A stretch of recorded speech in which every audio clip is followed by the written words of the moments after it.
तो चारधाम यात्रा करना चाहते हैं, लेकिन मन में काफ़ी सारे सवाल हैं। किस तरीके से जाएंगे, कितना टाइम लगेगा, कौन सा रूट ज़्यादा बेटर रहेगा, अपनी बाइक से जाएं, कार से जाएं, या फिर किसी पब्लिक ट्रांसपोर्ट से जाएं, या फिर किसी ट्रैवल कंपनी के थ्रू बुकिंग करके जाएं।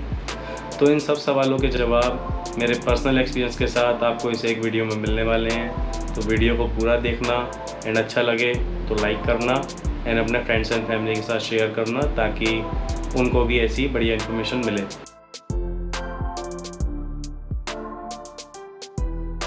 वैसे तो जो भारत के चार धाम हैं वो द्वारका, पुरी, रामेश्वरम और बद्रीनाथ हैं, लेकिन अभी हम जो बात कर रहे हैं वो उत्तराखंड के चार धाम के बारे में बात कर रहे हैं, जो अपने केदारनाथ, बद्रीनाथ, यमुनोत्री और गंगोत्री हैं। और अगर आप पूरी चार धाम यात्रा करना चाहते हैं तो दोस्तों, चार धाम की यात्रा जो है वो यमुनोत्री से शुरुआत होती है, फिर गंगोत्री, उसके बाद केदारनाथ, फिर बद्रीनाथ। और इसके पीछे एक लॉजिक भी है। यमुना जी जो हैं वो सूर्य पुत्री हैं और यम और शनि की बहन है। तो कहा जाता है कि यहाँ जाने से, यहाँ की यात्रा करने से यम का साया और शनि की बुरी दशा ख़त्म हो जाती है। इसके बाद गंगोत्री ज्ञान के लिए, फिर केदारनाथ वैराग्य के लिए, और उसके बाद बद्रीनाथ मोक्ष प्राप्ति के लिए। अपने जो चार धाम हैं इनके जो यात्रा शुरू होती है वो मई के पहले या दूसरे वीक से शुरू होती है एंड अक्टूबर या नवंबर तक चलती है। अक्षय तृतीया के दिन यमुनोत्री और गंगोत्री और केदारनाथ बाबा के पूजा की विधि शुरू हो जाती है और अगले 2-3 दिनों में सभी के लिए कपाट खोल दिए जाते हैं। बद्रीनाथ जी के कपाट बैसाखी के दिन खुलते हैं और दशहरे के दिन बंद हो जाते हैं एंड यमुनोत्री और गंगोत्री के कपाट दिवाली के दिन बंद होते हैं और केदारनाथ बाबा के कपाट होते हैं भैया दूज के दिन बंद। तो इस समय के बीच में आप यात्रा कर सकते हो। शुरू और एंड के टाइम में ज़्यादा भीड़ होती है। जो टाइम आपको सही लगे, जब आपको टाइम मिले तब आप जा सकते हो, बाकी तो जब बाबा बुलाएंगे तभी जाओगे। एंड अगर आप सोलो राइड कर रहे हो या किसी फ्रेंड के साथ हो तो फिर बाइक पे जाना मेरे हिसाब से बेस्ट ऑप्शन रहेगा। फैमिली के साथ हो तो आप कार से जा सकते हो। एंड हरिद्वार एंड ऋषिकेश से काफ़ी बसेस भी चलती हैं, बट मैं पर्सनली कभी पब्लिक ट्रांसपोर्ट से गया नहीं हूँ तो मुझे उसका कुछ एक्सपीरियंस नहीं है, मैं आपको क्लियर नहीं बता सकता। बट हाँ, हरिद्वार एंड ऋषिकेश से आपको काफ़ी बसेस मिल जाएंगी सुबह के टाइम। एंड वहाँ से काफ़ी सारे ट्रैवल कंपनीज़ भी हैं जो चार धाम यात्रा की बुकिंग लेते हैं, तो आप उन पर भी ट्राई कर सकते हो। बट दोनों का मुझे कोई पर्सनल एक्सपीरियंस नहीं है तो मैं आपको कुछ क्लियर कह नहीं सकता। बाइक या कार से अगर आप जाना चाहते हो, हरिद्वार से हमारी यात्रा की शुरुआत है।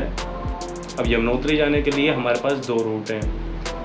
हम चाहें तो ऋषिकेश, नरेंद्र नगर, चंबा से होते हुए आगे जा सकते हैं Dharasu band. And Dharasu band पे 2 रूट जाते हैं, एक सीधा गंगोत्री के लिए एंड एक लेफ़्ट को चला जाता है जो बारकोट में जाके मिलता है और फिर आगे जाके यमुनोत्री से कनेक्ट होता है।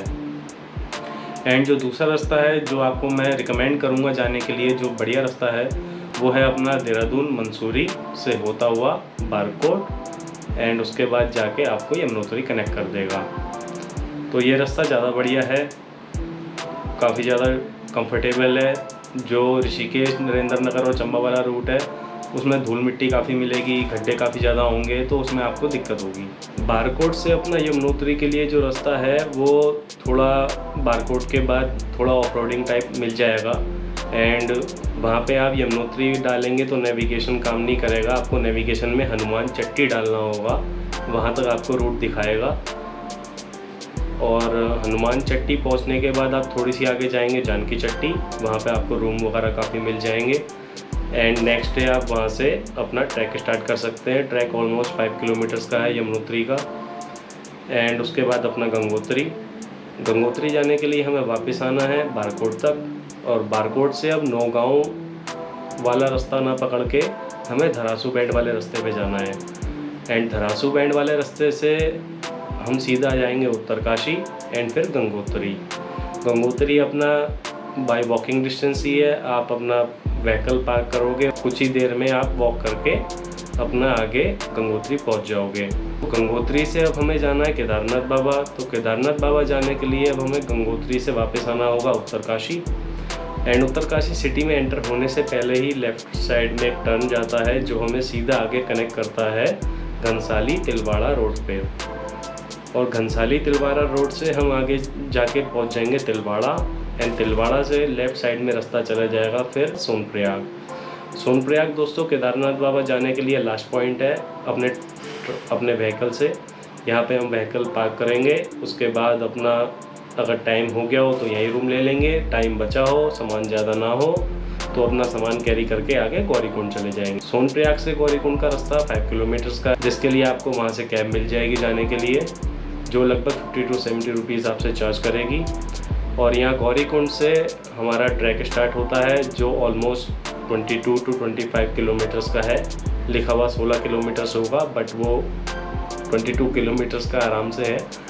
तो उसमें आपको अर्ली मॉर्निंग निकलने में ज़्यादा बेनिफिट है, ताकि आप इवनिंग में जाके आरती देख लीजिए, एंड वहाँ रात को नाइट स्टे करके अपना सुबह की आरती देख के वापस आ सकते हैं। तो अब केदारनाथ बाबा के बाद हमारी बारी है बद्रीनाथ बाबा की। तो बद्रीनाथ जी जाने के लिए हमें केदारनाथ जी से 2 रूट पड़ते हैं। एक वापसी सोनप्रयाग से आने के बाद राइट चला जाता है रुद्रप्रयाग और कर्णप्रयाग को, और एक अपना लेफ़्ट साइड को जाता है चोपटा के लिए। तो मैं आपको ये वाला रूट रिकमेंड करूँगा। तो चोपटा जाने की 2 वजह हैं। एक तो चोपटा में आपको वो व्यूज़ मिलेंगे जो आपको पूरी यात्रा में कहीं नहीं मिलेंगे, बहुत अच्छे अच्छे नज़ारे मिलेंगे जो आपको पूरी यात्रा में कहीं नहीं मिले होंगे। एंड दूसरी वजह ये कि जो रुद्रप्रयाग कर्णप्रयाग से होके जाता है रास्ता, वो 225 किलोमीटर का है, एंड ये चोपटा वाला जो रूट है ये 205 किलोमीटर का है। तो 20 किलोमीटर का डिस्टेंस हिल्स में काफ़ी होता है। तो ये रूट मैं आपको रिकमेंड करूँगा। तो यहाँ तुंगनाथ जी के और चंद्रशिला के दर्शन आप करके, तुंगनाथ बाबा का मंदिर 3 किलोमीटर के ट्रैक के डिस्टेंस पे है, एंड आगे चंद्रशिला 2 किलोमीटर और है। टोटल 5 किलोमीटर का ट्रैक है, एंड बहुत ही बढ़िया व्यूज़ हैं। तो अपने तुंगनाथ बाबा चंद्रशिला दर्शन करने के बाद आप वापस चोपटा आके थोड़ा रेस्ट करके अपना बद्रीनाथ जी के लिए जा सकते हैं। चोपटा से बद्रीनाथ जी का जो डिस्टेंस पड़ेगा वो ऑलमोस्ट 175 किलोमीटर्स का है। अगर आप वापसी 11-12 बजे तक आ जाओगे दर्शन करके, तो आप 2-3 घंटे आराम करके अपना नाइट तक पहुंच सकते हैं, नहीं तो फिर नेक्स्ट डे जाइएगा। एंड जोशीमठ तक आपको रास्ता बहुत बढ़िया मिलेगा। जोशीमठ के बाद जो 45 to 50 किलोमीटर्स का रास्ता है वो काफ़ी ख़राब है, एंड नाइट में वो रास्ता कवर मत करना। नाइट अपना स्टे करना जोशीमठ में ही, या फिर चोपटा से निकलना मॉर्निंग में। बद्रीनाथ जी के दर्शन करने के बाद बधाई हो, आपके 4 धाम पूरे हो गए। वैसे तो दोस्तों बहुत सारी जगह हैं देखने के लिए, बट ये हमारे टाइम पे एंड हमारे बजट पे डिपेंड करता है कि हम कितना ज़्यादा देख पाएँ। यमुनोत्री में ऊपर ट्रैक जाते हैं जो ऊपर यमुना जी के उद्गम स्थान तक पहुंचाते हैं। वहाँ पे हमें काफ़ी सारे लोकल्स मिल जाते हैं जो हमें गाइड करते हैं, हमारे पास जो सामान नहीं होता वो अवेलेबल करवाते हैं, उसका कुछ चार्ज होता है। तो यमुनोत्री के ऊपर आप ट्रैक करने जा सकते हो। उसके बाद गंगोत्री में भी ऐसे ट्रैक हैं, गोमुख के लिए आप जा सकते हो, उसके लिए भी आपको वहाँ पे लोकल गाइड्स मिल जाएंगे। एंड वहाँ पे हार्शिल बॉर्डर है, आप वो देख सकते हो। ऐसे ही अपना केदारनाथ बाबा में ऊपर चौड़ाबाड़ी लेक है, आप वहाँ जा सकते हो, वहाँ के लिए भी आपको लोकल गाइड मिल जाएंगे जो आपकी हेल्प करेंगे। जो आप पे गैजेट्स नहीं होंगे वो आपको अवेलेबल करवाएंगे। ऐसे ही अपना केदारनाथ बाबा के बाद बद्रीनाथ जी में तो काफ़ी सारे ऑप्शंस हैं। आप वैली ऑफ फ्लावर्स जा सकते हो, सतोपंथ लेक जा सकते हो, और वहाँ से नीलकंठ माउंटेन जा सकते हो। काफ़ी सारे वहाँ पे ट्रैक हैं। ऊपर माना गांव जा सकते हो, आगे बॉर्डर है वो देख सकते हो। एंड बद्रीनाथ जी से थोड़ा वापसी आते हुए एक रास्ता पड़ता है जो हेमकुंड साइड को जाता है, आप वहाँ के दर्शन कर सकते हो, बहुत अच्छी जगह है वो भी। एंड बद्रीनाथ जी या हेमकुंड साहिब से वापसी आते हुए औली जा सकते हो आप, औली बहुत बढ़िया जगह है। वापसी आते हुए रुद्रप्रयाग स्टे कर सकते हो, श्रीनगर स्टे कर सकते हो, देवप्रयाग स्टे कर सकते हो, काफ़ी सारे ऑप्शंस हैं। अब ये हमारे टाइम एंड बजट पे डिपेंड करता है। अगर आप किसी ट्रांसपोर्ट से जा रहे हो तो आपके साथ आधार कार्ड होना इनफ है। अगर आप अपने व्हीकल से जा रहे हो तो आधार कार्ड के साथ अपना DL, पॉल्यूशन, RC के पेपर्स, ये सब ज़रूर रखना है। इन दिनों कोविड के टाइम निकलेंगे तो अपने साथ ई-पास होना चाहिए, एंड कोविड की रिपोर्ट हो तो और भी अच्छा रहेगा। बजट की बात करते हैं तो दोस्तों बजट का ऐसा है, मैं जब अपना 4 धाम यात्रा करी थी अक्टूबर 2020 में, तो मेरा कुछ प्लान नहीं था, ना मुझे इतनी सब जगहों के बारे में डिटेल से पता था। बट मेरा टारगेट ये होता था कि मुझे जहाँ भी जाना है मैक्सिमम 500 रुपीज़ का रूम लेना है एंड खाना पीना जितना हो जाए, खाने पीने का खर्चा 300-350 रुपये मैक्सिमम समझता हूँ मैं, 100 रुपीज़ पर टाइम या 400 हो गया पूरे दिन का। एंड उसके अलावा 500 रुपीज़ में रूम का अपना मैक्सिमम टारगेट लेके चलता था, थोड़ी बहुत देर देखने पे मिल जाता था एंड बाकी खाना हो गया अपना 300-400 हम कैलकुलेट कर सकते हैं। उसके अलावा हमारा पेट्रोल जो हमें लगेगा, मेन तो हमारा ये खर्चा है।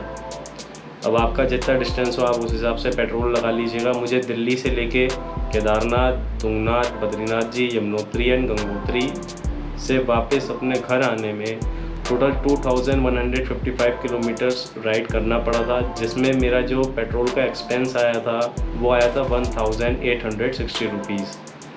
एंड उस टाइम जो पेट्रोल चल रहा था वो चल रहा था 84-85 रुपीज़ के रेट पे। तो काफ़ी सही बजट में मेरा हो गया था ट्रैवल। एंड मुझे पता नहीं था कि चारधाम यात्रा यमुनोत्री से करनी है, ना ही मेरा चारधाम यात्रा का प्रोग्राम था। मैं सिर्फ केदारनाथ बाबा और तुंगनाथ बाबा और बद्रीनाथ जी के लिए निकला था, लेकिन वहाँ पे हमारे एक विनय भाई मिले गुजरात के, जिनके साथ हमारा प्रोग्राम बना। तो फिर हम आगे यमुनोत्री और गंगोत्री गए।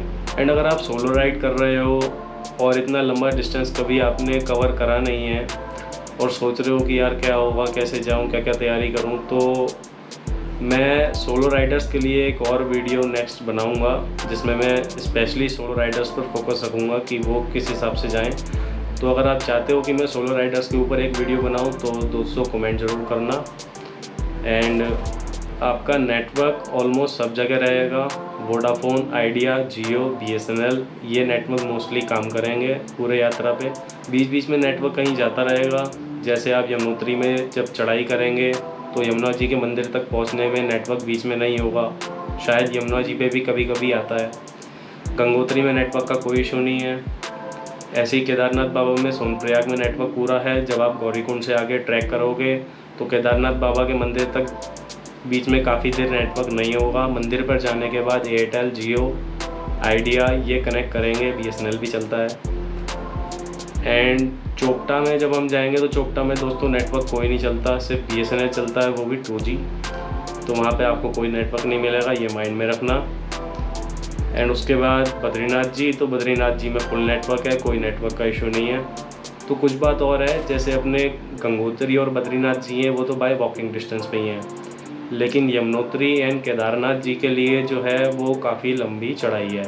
यमुनोत्री का ट्रैक तो फिर भी 5 किलोमीटर्स का है, लेकिन केदारनाथ बाबा जी का ट्रैक ऑलमोस्ट 22-25 किलोमीटर्स का है। एंड वहाँ ऑक्सीजन लेवल भी थोड़ा कम है।